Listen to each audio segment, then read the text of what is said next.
Your worship, we're live.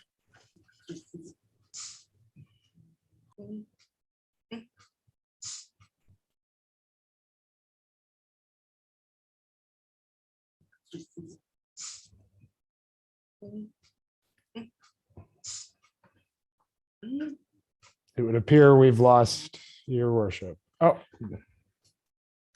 your worship, we're live.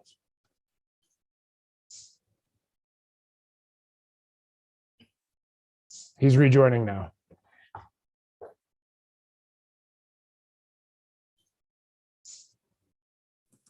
Okay, sorry about that, everybody. Okay, how's that? We're ready to go again? Okay, I'll call this meeting, the legislative meeting of January the 4th to 2022 in order. I'd like to get a motion for the agenda, please. Councillor Warwa makes the motion to adopt the agenda.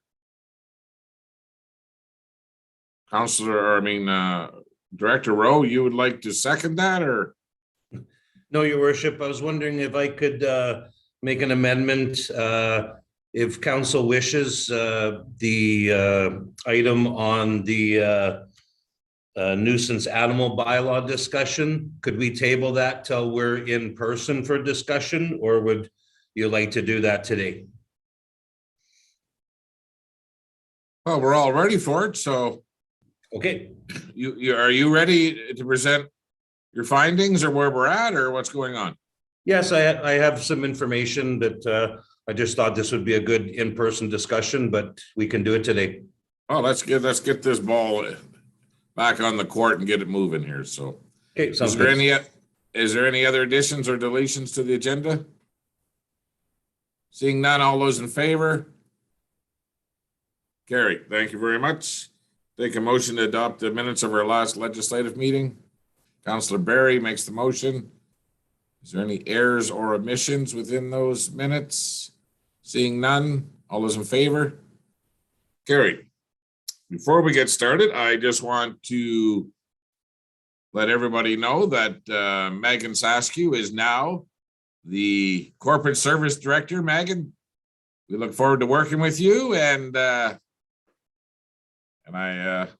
we have all the confidence in the world that you're going to be able to help us through this next transition period and years to come. So welcome on the team. Thank you, Your Worship and Council. Okay, so first up, Director Rowe. Thank you, Your Worship.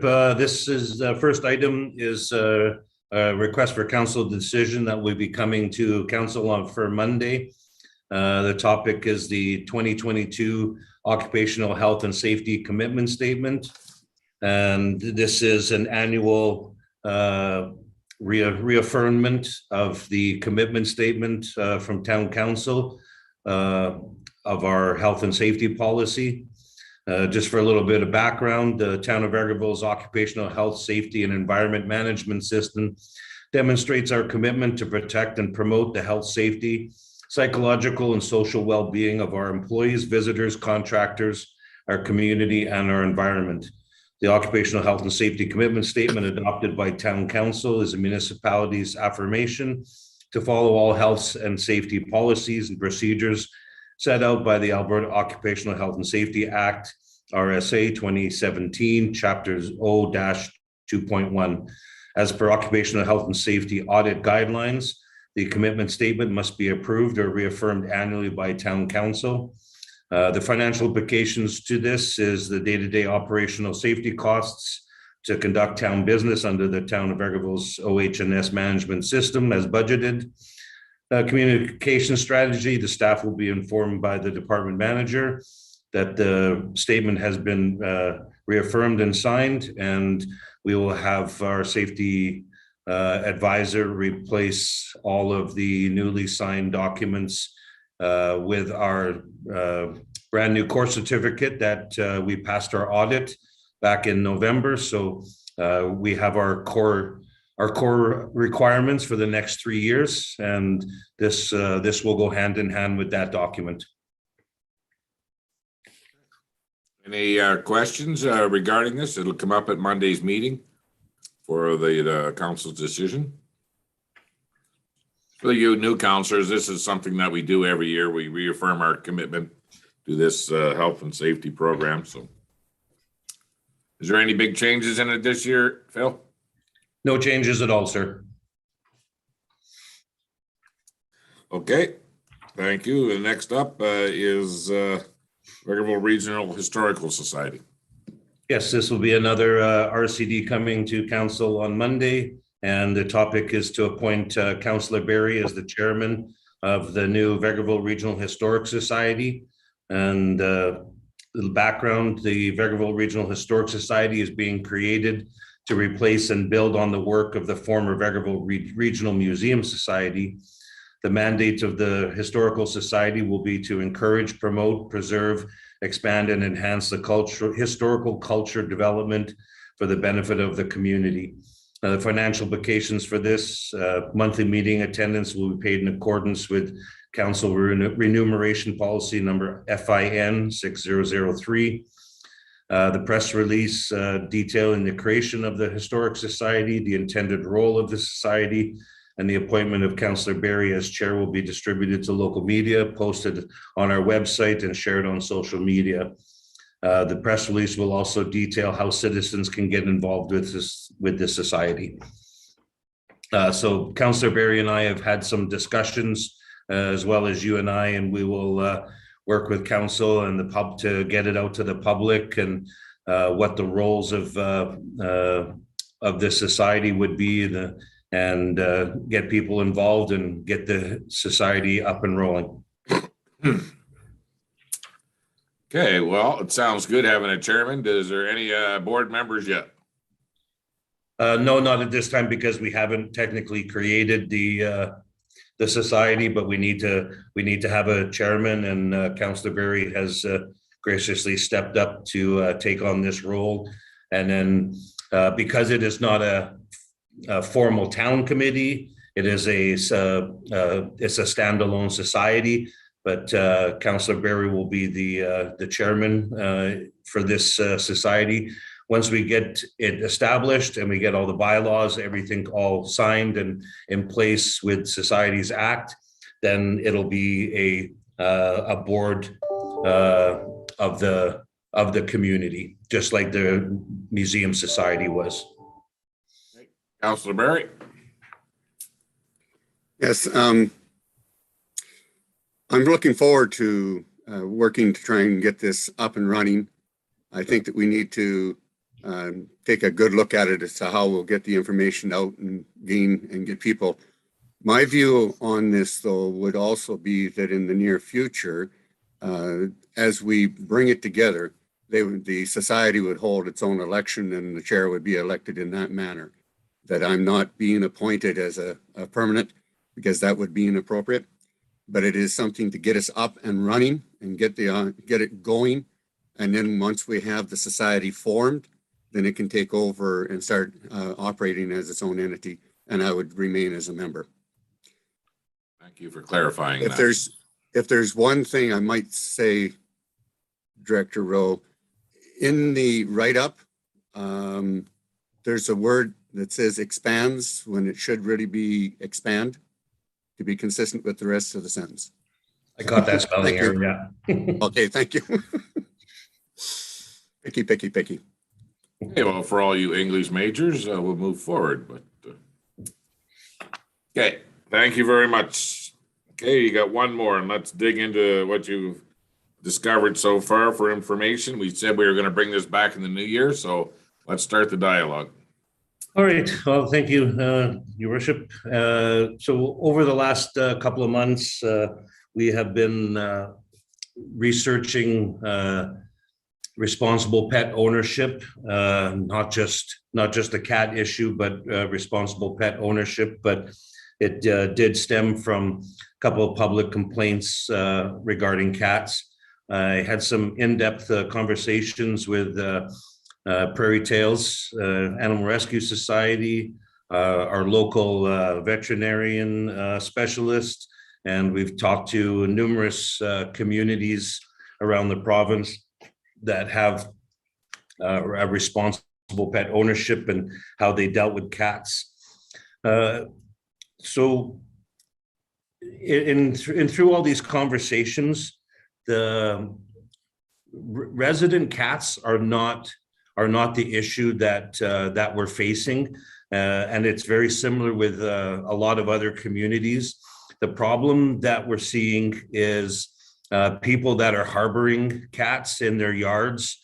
They're feeding them the strays, thinking that they're doing the cats a favor, when really they're not. And there's, from what we understand in Vegreville, there's 3 residents that are harboring cats right now.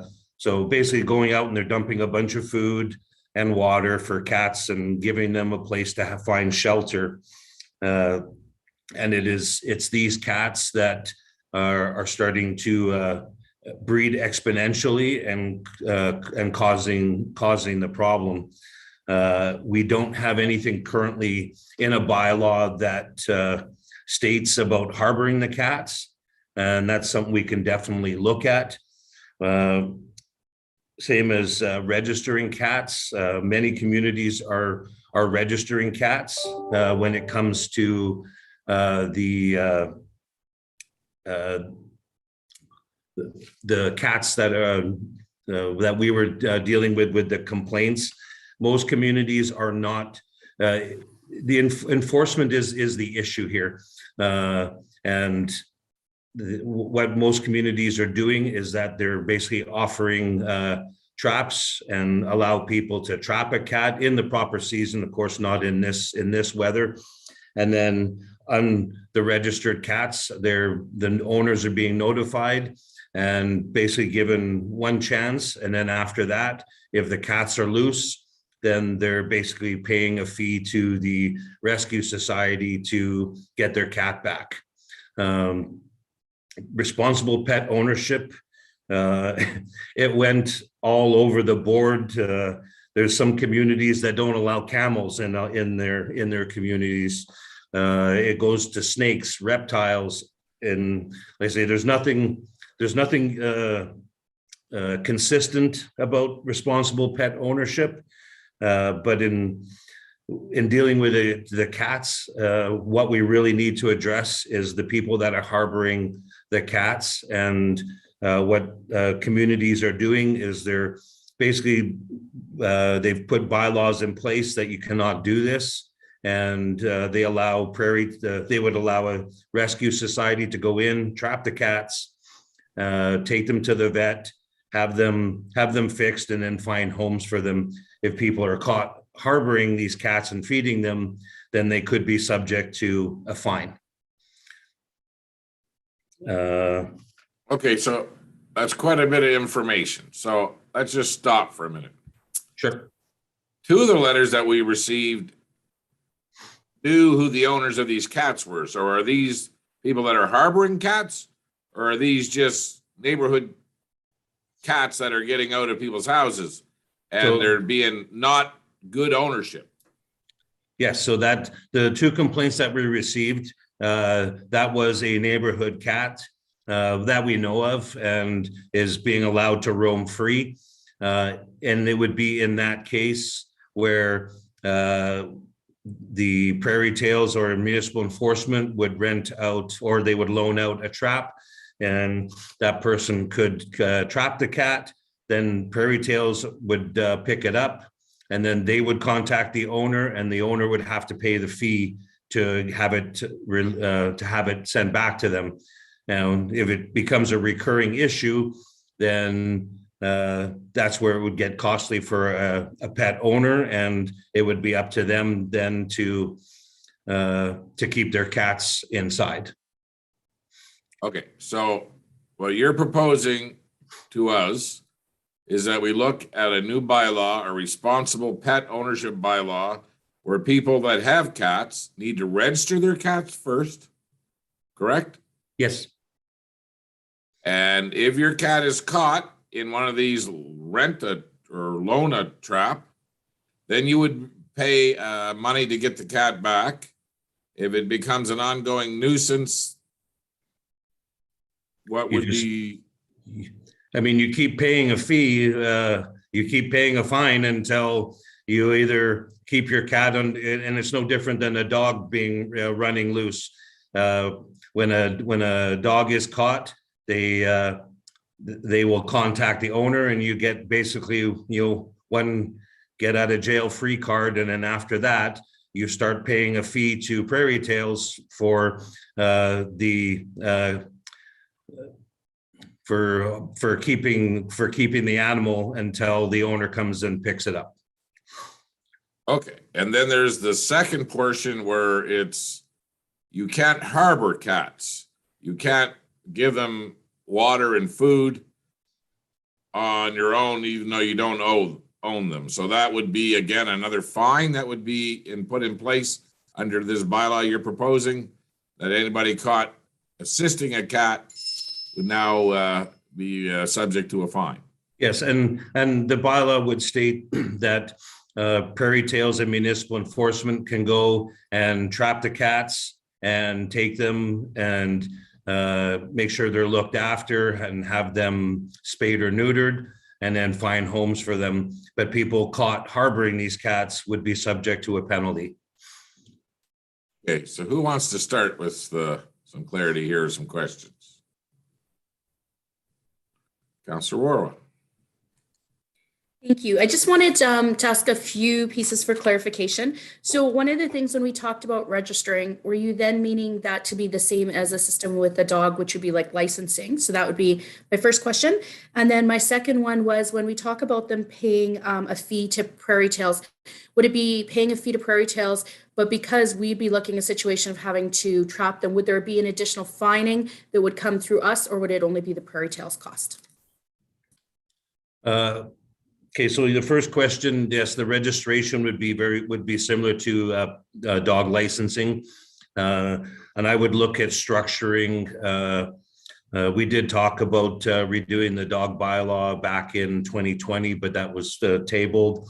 So I would look at rescinding the dog bylaw, putting everything into one responsible pet ownership, and we would look at tiering the licensing for animals that are spayed or neutered versus altered versus unaltered is the term that they use, and putting into place specific numbers of animals. And that has been an issue that our bylaw right now says that we have a kennel fee, which is more than, I believe, 3 dogs. But our land use bylaw contradicts that, because we're not allowed to have a kennel. So we would be looking at an over limit fee. So if somebody wanted to have more than 2 dogs, or whatever council decides is an appropriate number for an animal, then there would be a fee attached to that for an over limit. So I would be tying all pet ownership into one bylaw. And what was your second question again? Oh, the fee. So the fee would be, so municipal enforcement would not be involved in the cat part of it. They would get the traps from Prairie Tales. They would issue them out, and if caught, those fees would be directly given to Prairie Tales, not municipal enforcement. But any fines would come from municipal enforcement that they would have to incur. So would be looking to ask everybody to register their cat for a fee. Would we be having some sting operations, covert operations where we'd be watching for cats that weren't registered? Would we have a hotline for people to phone in on their neighbors that they have 2 cats, or like, where are we going to go with that? I mean, so we already have a complaint system online, that a bylaw complaint system that people can do an online complaint. and it goes to a number of email addresses to make sure that there's action.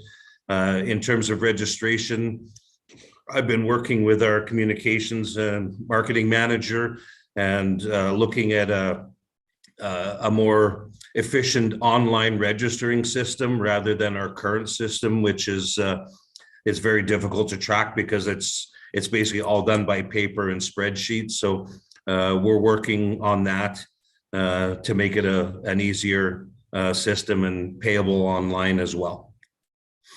But in terms of the complaint system, there's already a system in place, and we would get that communicated to the public.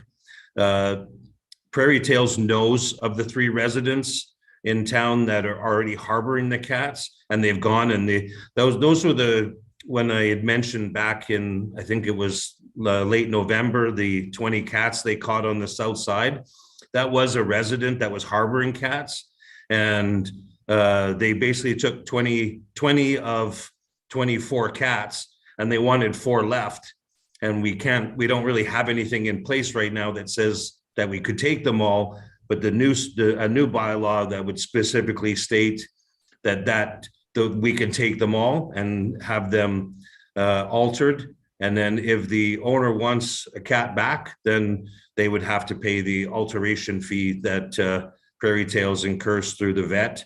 But again, the issue is just 24 cats. They caught 20, but those other 4, they're going to make 20 more in the spring. And then if they catch those 20, they're going to have another 20 a few months later. So this is the problem that they're finding, is that it's these harboring of cats and that are taking up a lot of their time. Well, I still don't get it, because the letters that we received, the cat was identified, and we had a negligent owner that wasn't willing to do anything. So under this proposed bylaw, the good practices of a pet owner bylaw, so let's say Councillor Warwa and her friendly cat is not licensed, not registered. Do we have the power to knock on her door and take her cat because she didn't register it? Because we're telling these other people that are harboring cats that we're going to take their cats because they're being harbored. In actual fact, a lot of people are feeding and looking after these other cats that live in their home or in their yard. I just don't know where we're going. Like, you think that everybody in this town is going to register their cat? No, and again, it's no different than a dog. If your dog basically is an indoor dog and you just let it out to go and it never roams free, you could get away with not having a license unless somebody reports you. It would be no different than a cat. So, I mean, majority of cats are indoor cats, and there are people that let their cats out and roam free. And now again, in talking with municipal enforcement, we're talking about maybe 3-4 complaints a year of cats from like neighborhood cats that are causing a problem in people's flower beds and in their yards, versus dogs that are on the loose. If a dog's caught on the loose, it's picked up and the owners are contacted, and then they pay their fee to Prairie Tales for keeping it. The problem is with cats, it's very, very difficult to catch a cat, unlike a dog. So the cats have to be trapped. This is very time consuming for municipal enforcement. That's why most communities don't do this. They loan out a trap if somebody's got a problem with a neighborhood cat, or it could be a stray cat. But they would, when Prairie Tales gets the cat, if it's registered, they will contact the owner and they come pick up their cat and pay their fee.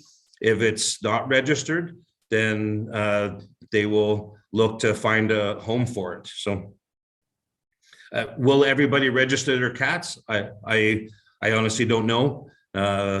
And again, it would be just like a dog. The rule is you're supposed to license your dogs, but not everybody does. we will encourage it, and that was the sliding fee scale for animals that are altered versus unaltered, and making it easier for people to register their animals. So we get 2 to 3 complaints a year. Of cats that are in people's yards and causing a nuisance in their flower beds. It's actually not very popular, but there are stray cat issues in the community that and people know where they're coming from, and that is the big issue. And it is the same with many other communities, is that they know where these stray cats are finding shelter, especially in the. That's on us. We don't need to change the bylaw for that. So feral cats need to be picked up and dealt with. But I've been at this for going on 9 years now, and it comes up every couple of years, and it's always the same thing. We know whose cat's in my yard, and I want you to tell this citizen to don't let their cat in my yard. We just got to do a little better job. I mean, a responsible pet owner bylaw, I agree with. These owners should be responsible. So let's start trapping those cats. Let's help these citizens grab these cats that are in their yards and then make the owners responsible. I don't think everybody in this town wants to register their cat. I just don't think that's going to go over very big. Councillor Barry. Thank you, Your Worship. Yeah, I'm going to agree with you. I'm not certain how many people want to actually register their cats, but I see some problems with the registration on cats as well, though. Unless a cat is taught how to wear a collar right from very young, it'll be much like my cat. You can't keep a collar on it. So I think the aspect is it's going to be very easy to capture cats that are taken to prairie tails, that they won't have a clue as to whose cat it is. And then how do they get a hold of an owner? And how do they get it back to the person that's there? We'd have to have a really good communication going on that a stray cat has just been picked up. Is it yours? My cat's just disappeared. Do you have it? So there have to be a lot of communication that way between people, or else there's going to be some pretty bad feelings. Inside of the harboring issue, I think we can sort of assume that those cats are never going to be registered. So therefore, I think we should be picking them up. And I could see a bylaw that had some teeth in it in terms of the harboring side of it, because I still believe that is, potential problems. I here, where I live, have a number of cats that come through my yard constantly. I know they're not strays. I know they're not living in the river. They're too well looked after. A lot of them are wearing collars. I have no idea where they're coming from, though. I do know they come from quite a distance away. This could be, they're not causing enough harm for me to want to trap them. I guess that's part of what it is because of where I live. But I can see us maybe taking a more serious look at this in order to address some of those concerns where cats are coming in and being a real annoyance. So I'm still kind of tossing coins on whether just what type of a bylaw I can really support, though. That's it for me right now. Okay. So we'll go with Councillor Bullock, and then we'll go with Councillor Lemko. Okay. Okay, I guess with the harboring cats, yes, I could support a bylaw on harboring cats. As for the other community cats, I guess you want to call them running around or owned cats, I guess if they get caught and let's say end up at prairie tails, maybe at that point, something with the fee, the processing fee at that point, maybe that particular cat that got trapped could get registered. And then if it's a problem cat, you're going to know. I suppose at that point, just another idea, but how do you split it all up? Kind of difficult. I guess if you're going to trap a cat, you take it to prairie tails, you're going to pay the fee. If it's unaltered, is the decision to alter it for sure? I guess that would be a question that I have, Phil.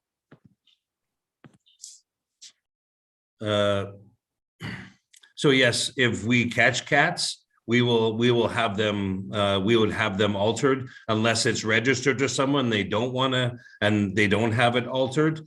Then again, that is up to that resident. But the only way that we can really control this is by hitting people with fines and letting their cats out. And like Councillor Barry had said, and that's the 3 complaints that we get annually.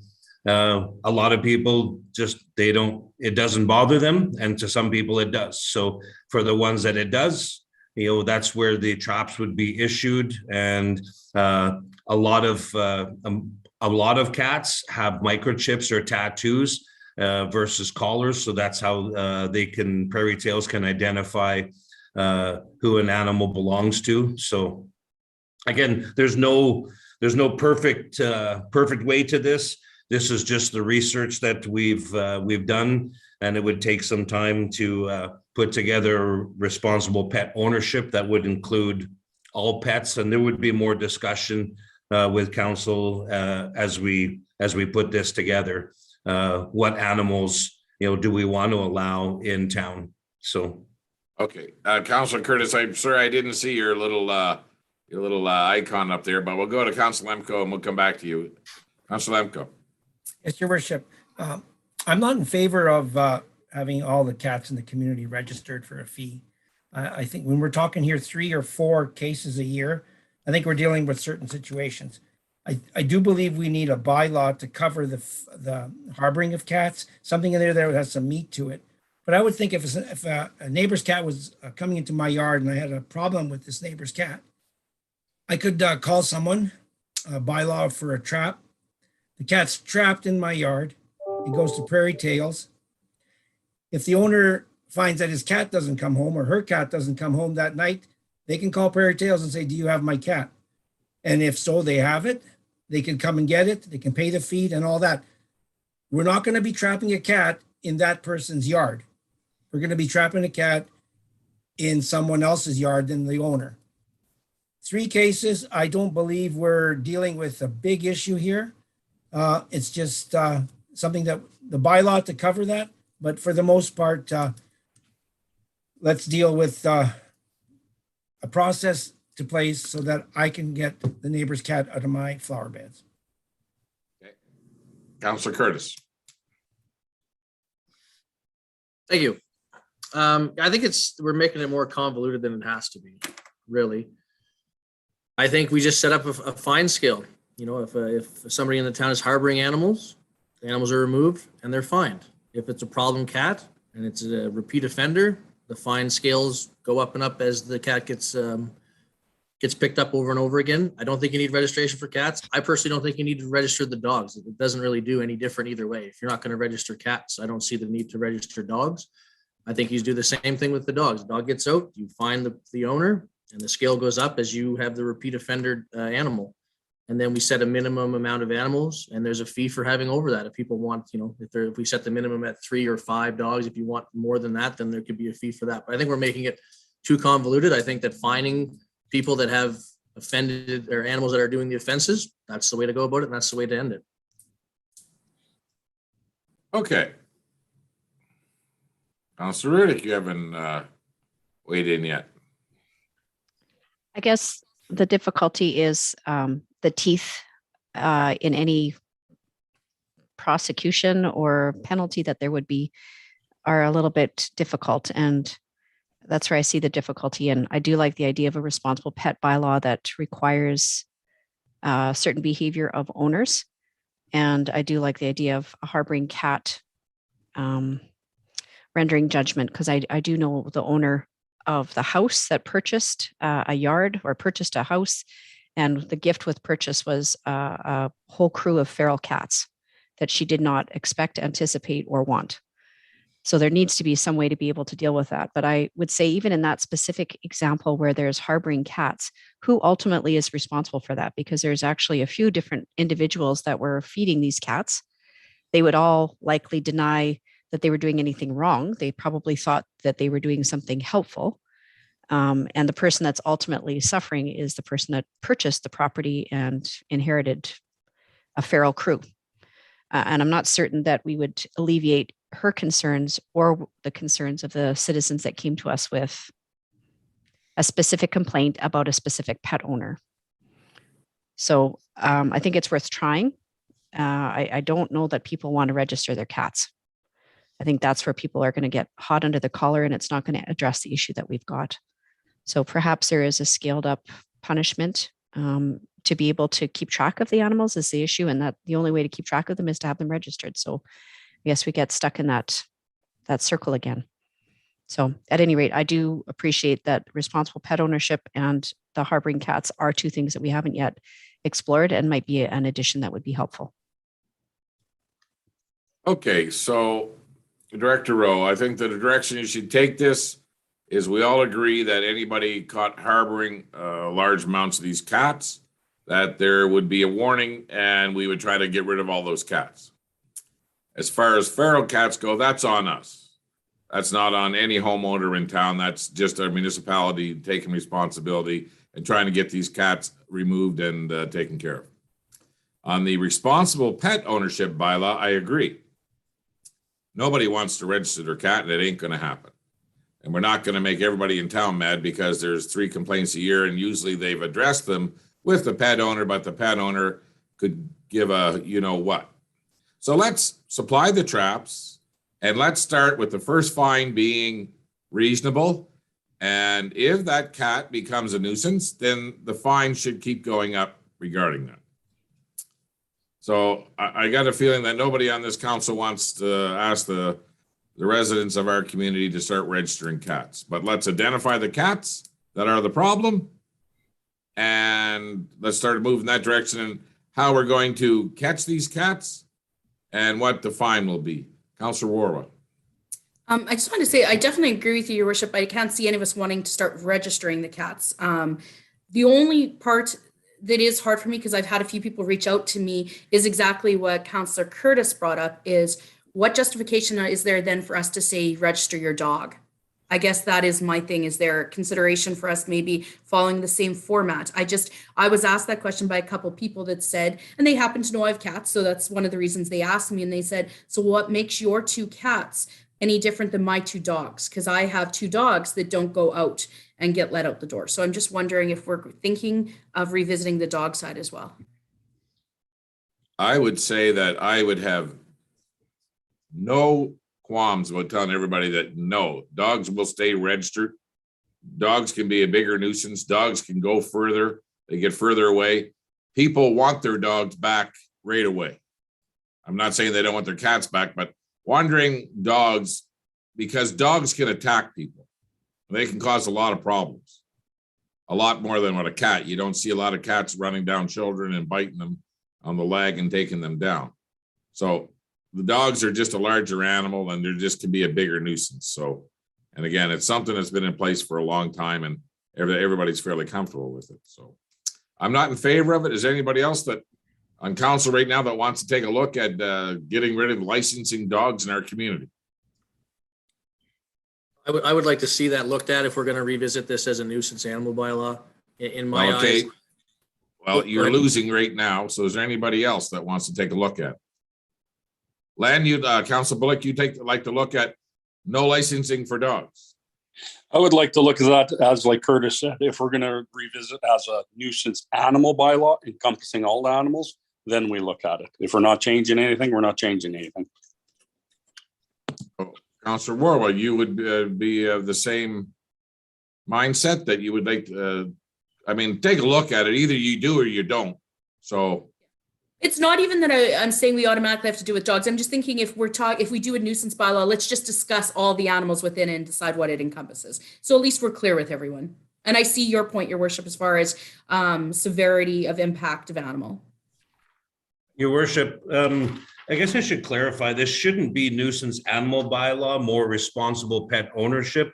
And the registration fees that we get from the dogs right now, that is what funds Prairie Tales on an annual basis, is the money that we get for dog registration. So, that, and same with the cats, that money, if that was ever to go that way, that would just be additional funding for Prairie Tales to operate their day-to-day operations. Councillor Berry. Thank you, Your Worship. I would still keep the dog registration in place. I think it's been around for quite some time. I think there is a lot of difference between the various breeds of dogs and knowing and having an idea of what dogs are in town, etc. I think also it also makes it an awful lot easier if they are registered. The difficulty in registering cats is they're just completely different. But if we wanted to register them, I'm a cat owner, I'd register them. Even though but I don't think the bulk of our citizens treat the two animals the same. And I don't think because somebody comes to us and says, well, if you're going to not register cats, then don't register dogs. They're different. And I'll stand on keeping the dogs licensed and registered, and the cat's different. And I'll stand by that. Hey, Councillor Bullock. Okay, Phil brought up a good point. So the fees for the dogs are, taking care of Prairie Tales Animal Society. But when I look online and see on the Facebook page Prairie Tales Animal Society, I see it full of cats all the time, not many dogs. So they're spending all their time with cats. So, so yes, I guess I can understand the fee for the dog. Yes, Phil, thanks for clarifying that. But here we are, Prairie Tales dealing with mostly cats. So that is a responsible pet ownership issue for sure. And it's costing money. So to me, then it makes me want to look at cat registration in some way, shape, or form. Just so you know, we get 2 or 3 complaints a year regarding a wandering cat from a neighbor. But most of those cats are feral cats. They're nobody's cats. So no one's going to register those cats. Well, that I don't know how many go to our owner or not. I'm not sure. I see a lot get adopted out. Understand that. Some get claimed for sure. And well, there's a lot of people that drop off cats in town. Okay. That's the biggest problem. I mean, if you understand what the role is of Prairie Tales right now, and yes, they deal with a lot of cats because people drop off their cats, little kittens. They just leave them all the time. And this is how this feral cat problem starts. No one's going to register those cats. They're just going to be here because that's what people do. They drop off boxes with cats in them. Yeah, I don't know how many get dropped off. I couldn't tell you. Okay. There has been a lot in the past. That's just with the way that the situation evolves here. And this is how the feral cat problem gets even bigger and bigger. Because then, then they're just breeding when they find a safe place to be, then they just start breeding and then it just gets way out of hand. And we don't invite people to bring their cats here and drop them off, but it happens all the time. So we were looking at a responsible pet ownership problem. Now we've taken it to a point where we're discussing about not registering dogs, and I guess the municipality will just pay for everything on its own that deals with pets. What we're trying to do is make pet owners responsible. Dogs are different than cats. People say cats and dogs all the time. Dogs are different than cats. They cost a lot more to look after. They cost a lot more to catch. And they can be a very problematic in a community if the dog is biting. So for the safety of the citizens and to know where the dogs come from, we ask to have them registered. And most responsible pet owners register. It's been that way for a long time. Now we're looking at, because we get 2 or 3 complaints a year regarding some citizen in our community that's not doing their job, that's not taking on the responsibility of being a good neighbor and looking after their cat. So we've taken this quite a ways from just being, how are we going to make these owners responsible for the complaints and what they're doing to their neighbor's yard? Councillor Berry. Thank you. I think that a voluntary registration on cats would be protection for the cat owner. Because if their cat did by chance get picked up, it would be registered and they would get it returned. And a lot of people have very close relationships with their cats. I don't think the mandatory part of it, but I mean, there can be a safety thing there for the owner. Actually, I like Councillor Curtis's statement of also though, when you pick up a cat, if a cat is picked up, then the owner would have to get a hold of them, ask questions, and at that point in time, it'd be advisable for them to voluntarily register it and show that they're being a responsible pet owner.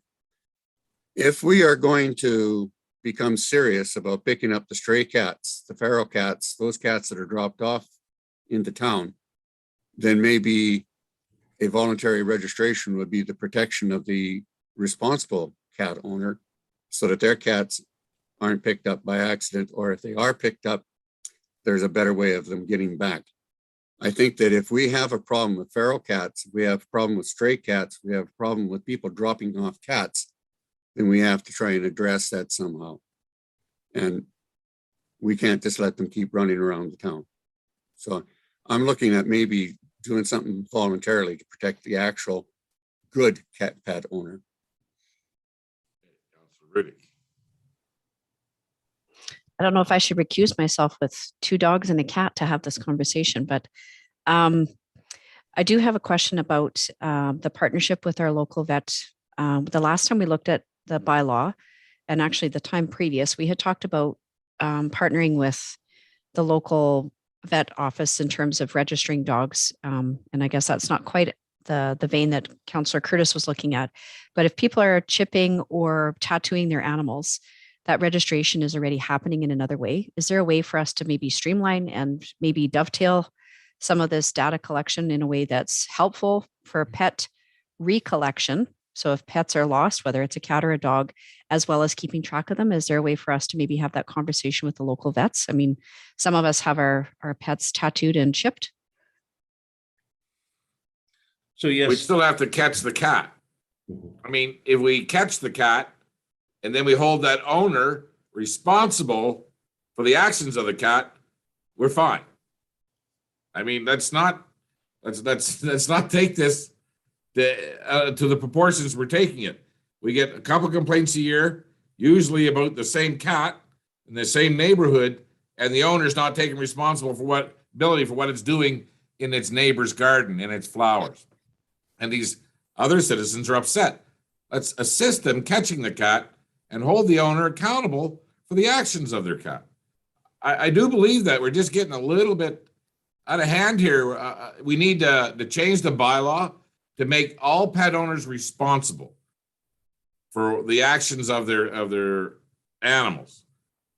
And this is what we're trying to do. We're trying to solve a problem, but do we need to take it to this lengths that we're going? I mean, it seems like we're really overcomplicating a very simple problem. Most times, people don't even tell their neighbors how mad they are at the cat just disappears. So do we want to encourage that? Or do we want to encourage them trapping the cat and giving that owner a chance to be responsible?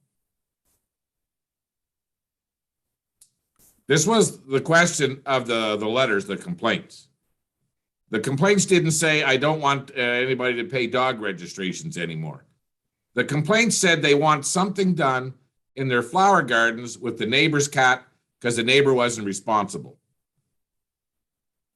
Well, if we do a responsible pet owner bylaw, are we just saying cats then? Because if we're not, then we're talking about dogs and other animals too. I'm just saying. Dogs are already rules for dogs. Well, then we have to call this, I guess, something else, or I don't understand, because if we're talking about responsible pet owner, then anybody that owns pets needs to follow this, is what we're saying, right? Or are we just directing it towards cats? If there's a dog in your yard and you phone municipal enforcement, they'll come and catch the dog and take it away. We don't have anything in place for coming and catching cats, because what we'll do is we'll give them a trap and you trap it on your own. I get that. I'm just saying, if we're looking at it as a responsible pet owner as the title of it, then I don't think it just speaks specifically to cats. That is all I'm saying about just the way we word it. Then if we want to leave dogs alone and say dogs are their own thing, then dogs are their own thing. Well, your worship, if I could, we did look at doing a review of the dog bylaw, because our bylaw is from 1994. So it needs a massive update. And by going to a responsible pet ownership, we could combine all animals in this bylaw, which would include dogs, cats, whatever animals council wishes. So.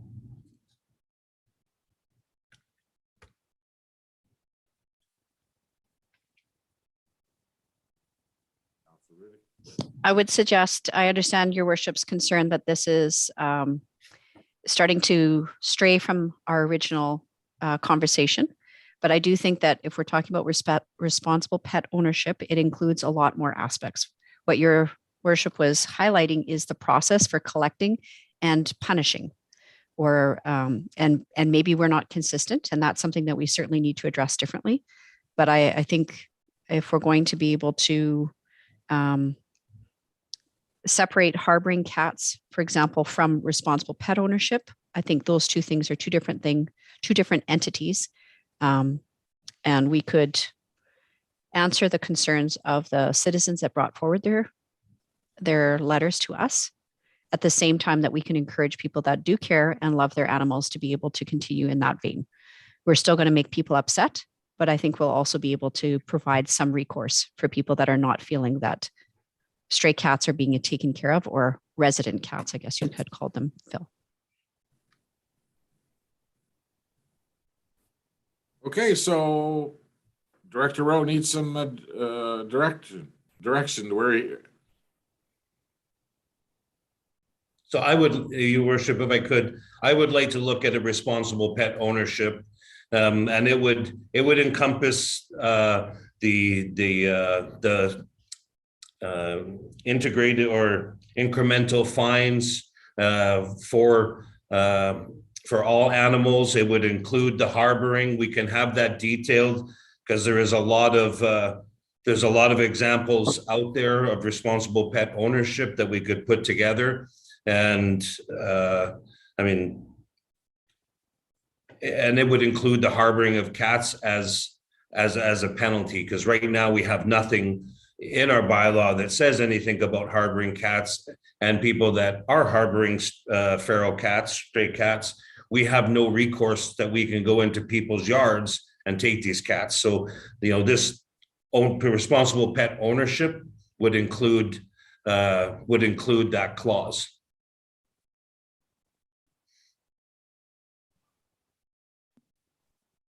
Okay, well, you want to go take a look at the bylaw?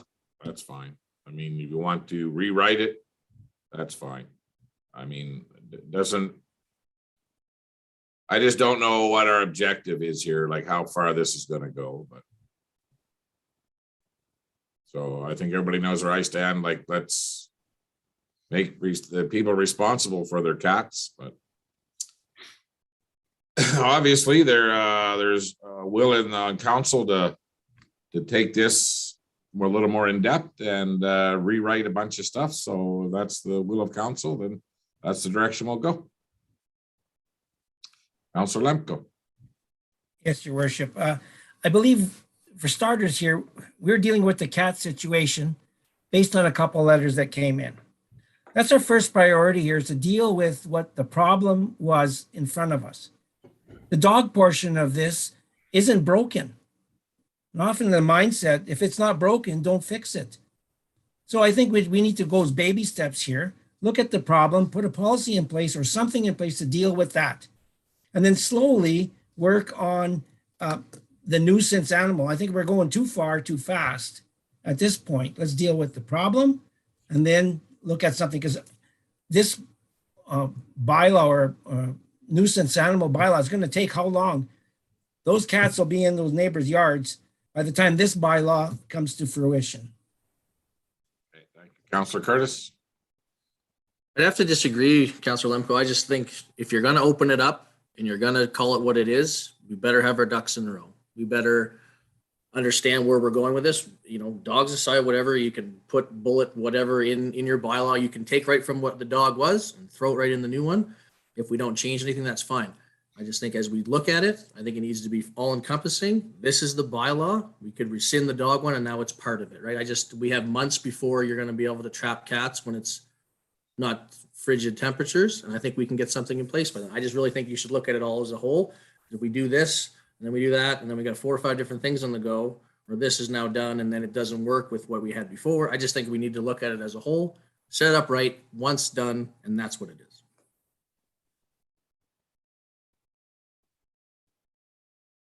Councillor Bullock. I'm going to support Curtis and what he said, or just Councillor Curtis and what he said there.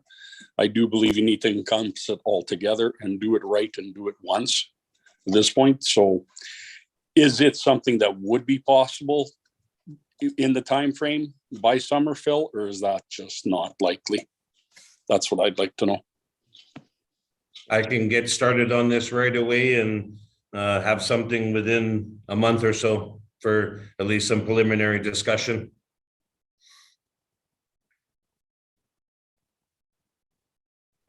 Okay, thanks. That's all I have on that.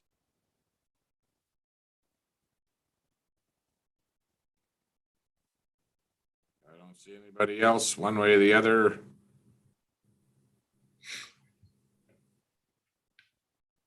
Okay, then Director Rowe, you go ahead and bring something back to us, I guess. Okay, will do. Thank you. When we say make it right, I really don't understand, like there wasn't a lot that was wrong. But again, every municipality struggles with cats, and believe me, when you open this Pandora's box. Anyway, thank you. Next up, Director Lefebvre, nice to see you join us. Thank you. Next up is Director Saskew. Thank you, Your Worship. So this is the proposal for approving the adjustment of the remaining 2021 property taxes on rolls 322-410, 322-600, and 323-000. These are all rolls owned by the province. And so what we originally happened is these rolls were levied based on the non-residential rate less the education and senior requisition, so at a rate of 21.547. These properties are considered farmland, or actually on farmland. They should have been levied based on residential rate less the education and senior requisitions of 9.2257. So in overall, these properties have been over levied by a mill rate of 12.3213. So the financial implication of that is that an adjustment in the amount of $1,203.19 will be recorded as a reduction in property taxes levied for the 2021 rolls as detailed. Communication. The Alberta Municipal Affairs Manager of Grants in Place and Taxes will be notified. The property tax clerk will be informed to adjust the rolls. So recommendation, administration recommends council to approve the adjustment of property taxes levied in 2021 on these rolls in the amount of $1,203.19 due to administrative error. Okay, so this is land owned by the province that is farmland. That is correct. And how long have we been overcharging them, say, on this? Well, our bylaw has a grants in place of taxes rate detailed, so that I cannot actually tell you offhand. I'd have to go back and look. But for the last several years, we have had grants in place of taxes levied at the non-residential rate. Go ahead, Paul Casey.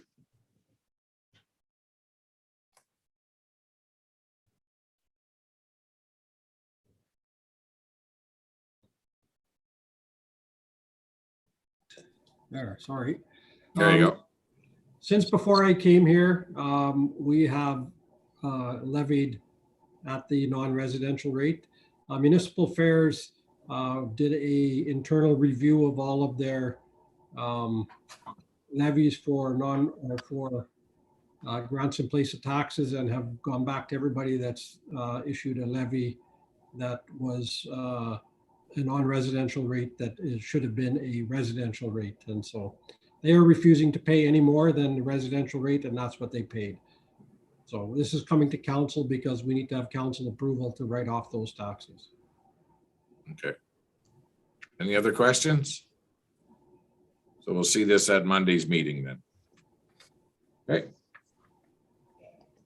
Thank you, Director Saskew. Next up, Paul Casey. So the first item I have is a letter from the RCMP regarding the regular member pay raise. So this letter is with respect only to the increase pay for the members. It is not the retroactive pay. That is going to be something different. And it is for the increase for their fiscal year, April 1st, 2021 to March 31st, 2022. I'm not going to read this letter today. I'll read it on Monday, but basically for the 9 members that we are budgeted for, according to the RCMP, the total amount of extra pay for the year will be $142,590, which works out to about almost $16,000 a member. They are going to add $35,648 on our next bill. And then the balance of the $145,000 will be adjusted when they reconcile their year-end numbers to determine how many members we actually had versus what was budgeted. And so every year there's an adjustment. They do say in here, if we want to pay more than the $35,000, we need to let them know by January 6th. Otherwise, we will take $35,000, and there is no mechanism for paying less. They're just going to charge us that $35,648 on our next bill. Last year, when they did the reconciliation, the town got about $80,000 refund from the RCMP. So I don't know what it's going to be like this year, but they do the reconciliation, and we'll find out sometime in August or September how much we either owe them or they owe us. So you can confirm right now that we are paying 9 members for the municipality. That I can't confirm that that's what we're paying, but that is what this number is based on, 9 members for the municipality. I really don't know how many members are for the municipality. I think there's 8.5. Yeah, because when we did the math, after we got the retro raises and stuff, I figured our difference from year to year would be about 119,000 based on the numbers that they gave us originally. So this looks like there's actually another member in here someplace.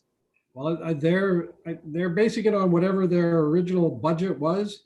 And I know that when we did our when they did the reconciliation last year, and when we did our O&M reconciliation this year, they based it all on 8.5 members. So I think if it's on 8.5 members, you're going to see it's going to be probably closer to your number of about probably going to be around $130,000. Again, this is the part where we don't have any say about how many members, because they're always catching the same crooks again. That's why we need to have an increased members.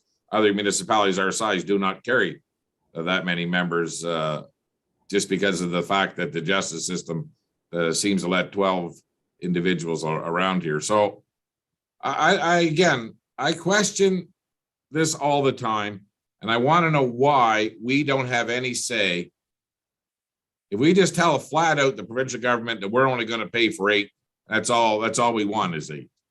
That other half one, they can charge it to the province because they're working out in the highway anyway, collecting fines on the highway. So again, we need to lobby someplace.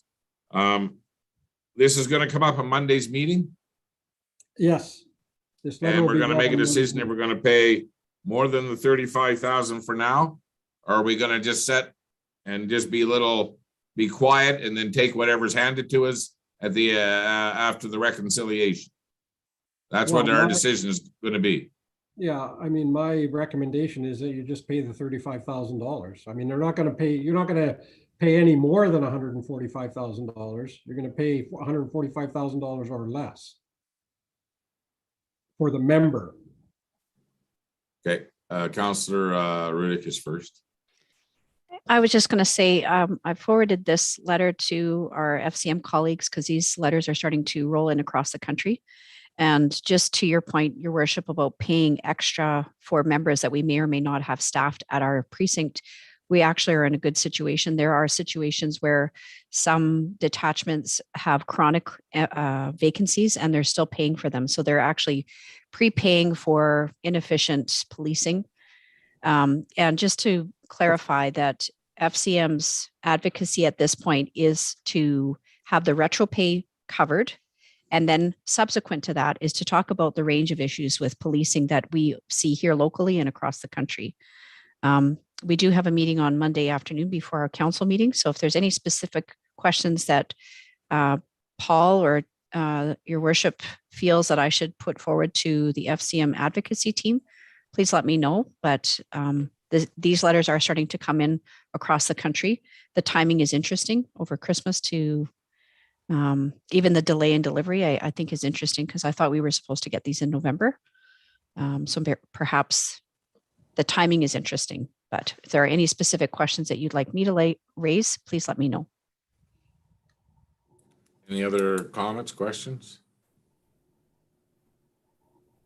Well, I appreciate FCM's role in lobbying the federal government for the retro pay and stuff. On this issue here, my problem is with the province. They're allocating more members here than what I feel we really need. So again, and just not having any input at all in the conversation. And again, we've been in that situation too, where we've been allocated 9 members and there was only 7 at the detachment and we were paying for them too. So this is the part where nothing's really fair and we never get this, our voice never gets heard on this. So we need AUMA to pick up this for us and, or Alberta municipalities, sorry. Go ahead, Councillor Warwa. I just wanted to support what you were saying there. I mean, unfortunately, this is one of those crazy issues that it is multi-pronged, and we have the side that is federal and the side that is with, repeat offenders. That's one side, obviously, to attack. But there is a conversation that can't be lost on the provincial side, and it is coming down to that fairness aspect. I'm very thankful we have enough members actually in place, like Councillor Rudick mentioned, where some communities don't. But I think that conversation has to be had, because if we're identifying how few of those members are actually dealing with issues within the community, I don't know that we should be paying any more than a set number. And I think that you're right, AUMA needs to be there. And when we have some upcoming meetings like our 9.2 agenda, I think maybe that's an item to certainly be discussed. We have to keep raising that, because it just feels like again and again, the residents of the town of Vegreville are paying resources for regional type of costs. Well, we're going to keep hammering away on it for sure. And so we're going to write a letter to the province, and we'll bring it up with our MLA that we feel that, we should have some input in how many members we're actually paying here and where they're at in any given time in the day. And I'm never going to change my opinion on that, because this is, another $30,000 more than what, or $29,000 more than I thought we were going to have to pay, based on the numbers that they showed us already, based on the complementary staff that we had here. So again, we just can't sit by and let people take advantage all the time. So this will come up at Monday's meeting, and Paul will be looking, the recommendation will be pay the 35 now and wait for the reconciled statement at the end of the year. I guess that's what we'll be looking at in a motion. Well, we don't even need a motion, Your Worship, unless you want to change, but the reality is, if we want to pay more than $35,000, we got to let them know by Thursday this week. And I don't think we want to pay more than we actually have to. I haven't seen anybody going up and down, so no, we'll just stick to that. So it'll just be a letter for receive and file and discussion. Okay. Thank you. The next item I have is a request for agenda items for the meeting with the MLA. And I got Sandra forwarded me a email from the MLA's office saying that the meeting on January 11th at 9 a.m. has to be changed to a virtual format because the MLA has a sick family member and will not be able to attend in person. So they want to know, first of all, is that okay with council? And what you want on the agenda. So right now I have RCMP costing issues, and Sandra had something about the MGA having no meat in it for dealing with derelict housing. So Well, we'll definitely put on the RCMP costing here.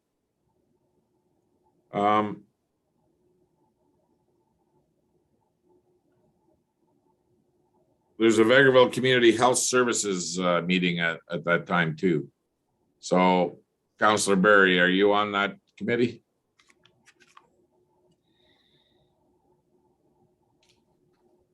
Sorry, if I could hop in there, Your Worship. I'm pretty sure Councillor Berry may not have received that invitation, so I will forward it to you, but it is from 8 until 9:30.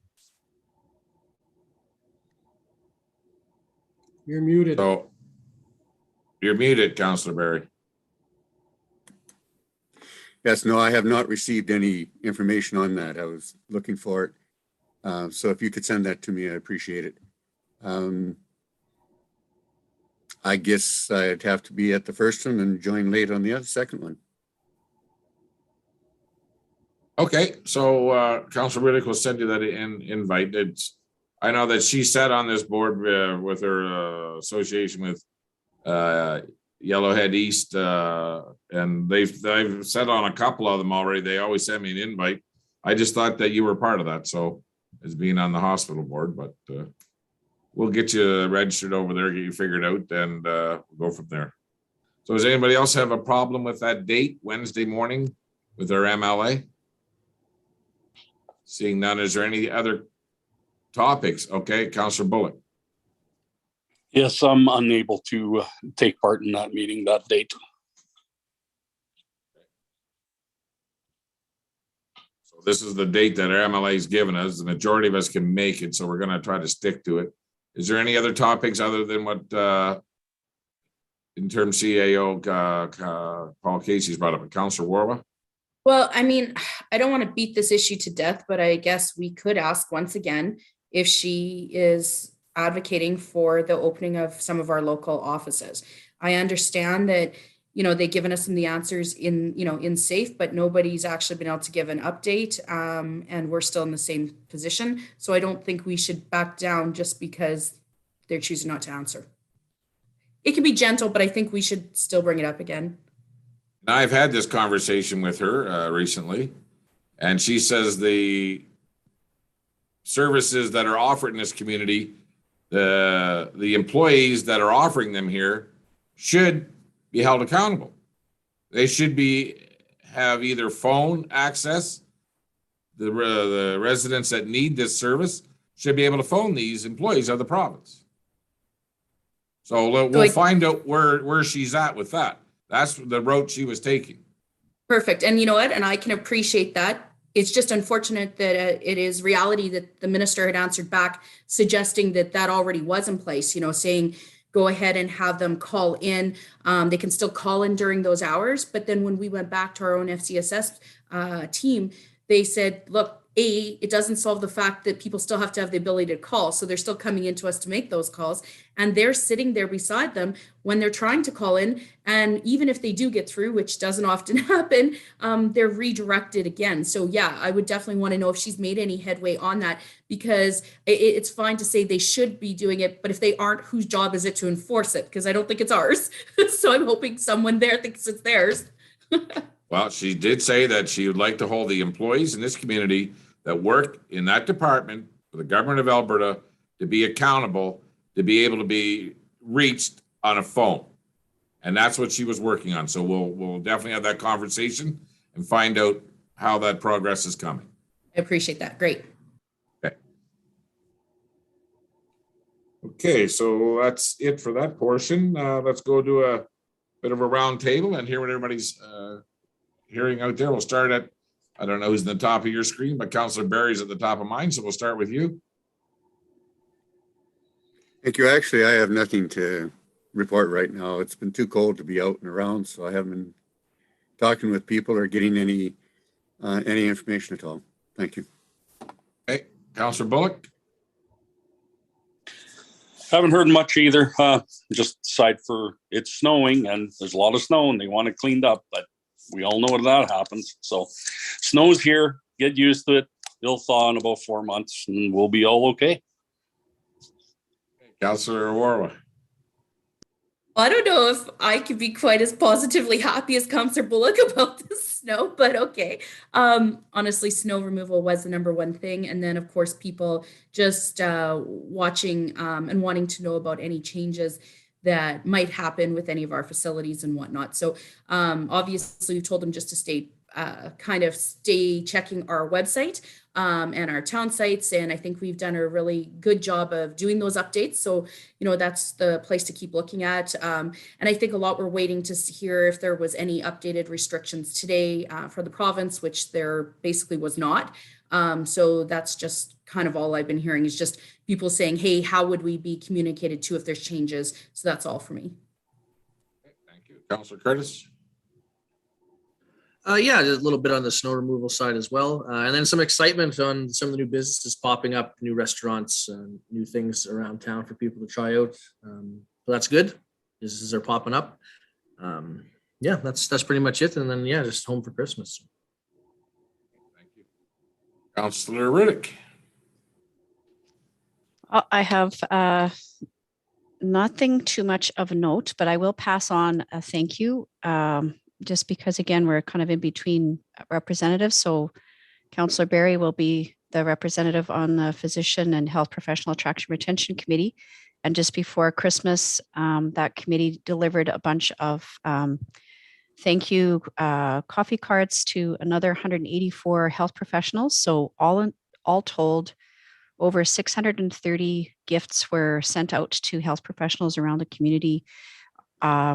Optometrists, respiratory therapists, massage therapists were excluded from this one, but literally any kind of health professional, we've got tons of them in town to thank them for their dedicated service. And so there was a few thank yous and appreciation. So there hasn't been a lot of public appreciation, but it is through the sponsorship of the town and the county, as well as the grant funding for that committee, that these retention gifts were possible. So thank you to council for providing that. And just 2 points of information. The former director at the St. Joseph's Hospital has moved on to a different position. So Kim Weinkoff was there for a number of years as an interim and then a full-time director. So we wish her well in her new employment working for the Provincial Association for Nurses, CARNA, and miss her at the hospital. And just a piece of information too, the new chief of staff for the City of Edmonton Mayor is former AUMA President Lisa Holmes. So that'll be an interesting partnership to be able to reach out if we have anything that we want to bring forward. I've got a good friend there to be able to carry forward those concerns, seeing as how Edmonton is a suburb of Vegreville. Thank you. Councillor Lemke. Yes, Your Worship. Nothing, no complaints. Been a quiet Christmas. I just want to extend a sincere thank you to those volunteers from the Christmas Bureau, the food bank, those people who work diligently getting those extra things out to people who are going through some hard times. Kudos to Phila Cruiser, to Ken and the elves that braved the frigid temperatures standing outside of businesses welcoming donations. Kudos to them. And also kudos to the Christmas Santa Claus parades and the people involved there that made that happen. We brightened up some faces in the community. So all the best in the new year for everyone. And I look forward to the upcoming year. Okay, thank you all very much for what you do, and hope everybody had a good holiday season. I know that limited numbers again. Hopefully this time next year things will be a little more wide open so we can spend more time with more family members. I would like to congratulate a local person, Ed Stelmack, received Order of Alberta just before Christmas, and somebody that deserves some recognition for all his years before he was in provincial politics and what he's done for community and other organizations, and still believe he's the chair of Covenant Health to this day. So, and I'd just like to recognize Ed for his efforts and his always thinking of this area of the province and keeping us on the map. I've had not a lot of complaints for sure. Basically I've talked to quite a few people over the holidays since our last meeting, kicking tires and asking questions about our community, and they've reached out to me. And who knows? I mean, half these, or 1% of some of these people that are looking for some place to start something up, work out, will be in good shape. So I just like to, more than anything, just like to say thank you to all the staff for Christmas, and when the staff had to fill in. And I know over at Public Works, they're doing everything they possibly can to keep up with the ongoing problems. So just like to recognize those people that are come in during the holidays and then had to work and spend hours away from their families. So Dale, if you let them know, on behalf of council and the citizens of Maryville, we appreciate what they're doing all the time. So next up, some directors highlights, and we're going to start with Director Lefebvre. Thank you, Worship. It'll be a short one. Excalibur for the lift station and the offsite, which is the forced main directional drill to lagoons, has decided to return on January 10th. Just due to the cold weather, they were down for their Christmas break while it was cold, and they've decided to hold off until January 10th before they get started again. Other than that, it's just been some early mornings this morning for snow removal and keeping crews together and keep slugging away at it. That's about my report, unless there's any other questions about any other topics. Any questions for Director Lefebvre? Seeing none, we'll go to Director Saskew. Thank you, Your Worship. I have an update from our client visit with Alberta municipalities on December 16th, 2021. Our electric, so this is our electric and gas contract rates and updates on that behalf. So for electricity, our contract rate of 51.65 cents per kilowatt hour has saved us approximately $105,000 in electric energy costs since January to October of 2021. So that's compared to their pool price. So our rate of 51.65 cents is significantly lower than the market rates. The wholesale projection price for 2022 to 2023 is 82.88 cents per kilowatt hour, and 2024 to 2026, that is 58.92 cents per kilowatt hour. The average sorry, Paul. Yeah, Megan, I think you mean megawatt hour, not kilowatt hour. Cents per kilowatt hour, isn't that? It would be 5.16 cents per kilowatt hour. 5.16 cents. Sorry, megawatt hour. My apologies. So the our electrical rate locked in is saving us significant amount of money. We are locked in until December 31st, 2023. So we will be entering negotiations for rates January 1st, 2024 in the new year. So that's coming up on this month. The electricity market is expecting further price increases due to federal carbon tax, tightening of supply, and stronger natural gas prices or electric prices. So for natural gas, there is the contract rate of 2.305 has saved us approximately $17,000 in natural gas energy costs, January to October 2021. So this is compared to the AECOC price. Natural gas prices are also expected to increase due to storage reductions, global supply crunches, and increase in demand. So this contract is locked in at 2.305 per gigajoule until December 31st, 2022, and 2.422 per gigajoule until December 31st, 2026. So the current rate per gigajoule I just checked is in excess of $4. So once again, for natural gas, the federal carbon tax is expected to cost Vegreville $50,500 in 2021 and an additional $15,000 in 2022. So the federal carbon tax is slated to increase $15 per ton annually going forward for the next several years. and probably further on. We do have some nice graphs and whatnot regarding our cost compared to market rates. If council would like to see them, I'd be happy to distribute. And that is all I have. Okay, any questions for Director Sasker? Go ahead, Councilor Rudick. Sorry, could you just illuminate again? You said 105,000 is what we've saved in electricity, and in natural gas, what was the savings? It was 17,000. And this is for January to October. So as we know, electric and gas rates have increased significantly for November and December of 2021 even. So. Anybody else? Okay, thank you very much. Director Rowe. Thank you, Your Worship. Just a couple of items. In the snow removal tender for the town that municipal enforcement uses for cleaning sidewalks that aren't maintained, that expired on December 31st. We put in an ad out for tenders in late November, and we received all the tenders. However, it was before the last council meeting of the year. So just informing council that we received 2 tenders returned to the town by the deadline, and it was awarded to H&K Services. They had the best prices, so they will be our snow removal tender until September 2023. And the grass cutting tender will be due this in March for the next 2 years. I've worked with the Vegreville Golf Course, and we've come up with a walking trail plan.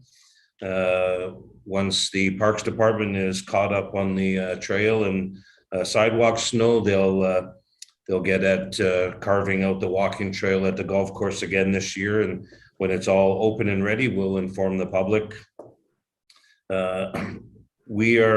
Most of FCSS is working remotely, and I'm in the council chambers. The furnace on FCSS failed before Christmas Eve, and we've had trouble finding replacement parts because the furnaces on the roof are obsolete. I was just informed by facilities that they have found one part in Western Canada, and hopefully it should be here tomorrow and looking at it. But this is all these furnaces are very aged up on the roof. It is a capital item for 2025, but with these cold snaps, it is really hard on those furnaces, and hopefully they don't, and no more of them fail. But just letting council know that that's what was told to us by the local plumber. So they are very aged and almost impossible to fix anymore. So, but we're getting through it. So we're in a warm location right now, and that's all I have. Okay, Director Rowe, have the notices gone out regarding the 5 houses that we talked about that are derelict? Not yet. This is municipal enforcement has given me a list of I just received from an inspection date on the 30th of December of what all repairs are required on each of the residents. So these will go out shortly on all these houses. Anybody else have any other questions of Director Rowe? Okay, Paul Casey, you got anything?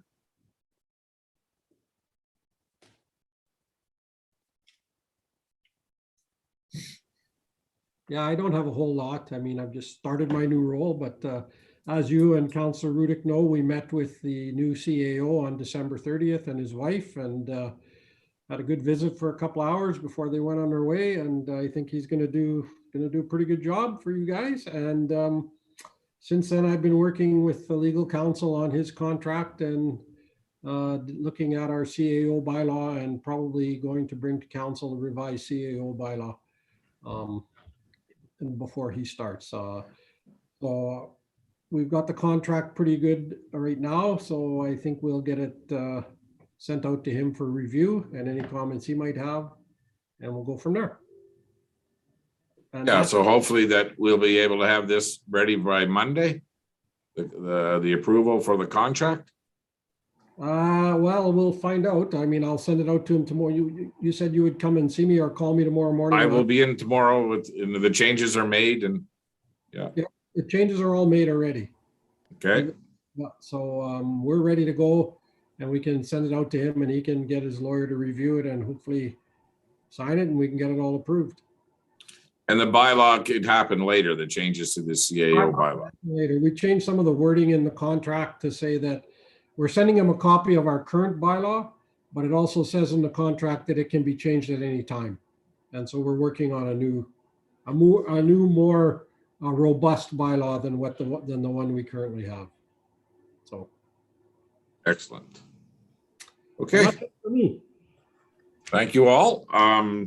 So we got a council meeting coming up January the 10th, and then the meeting with the MLA, which will be virtually on the 11th at 9 a.m. And Councillor Barry will be checking in a little later after that other meeting of the health is done. Okay, so that's it for tonight's or today's meeting. Is anybody else have any business of council they'd like to bring up? Okay.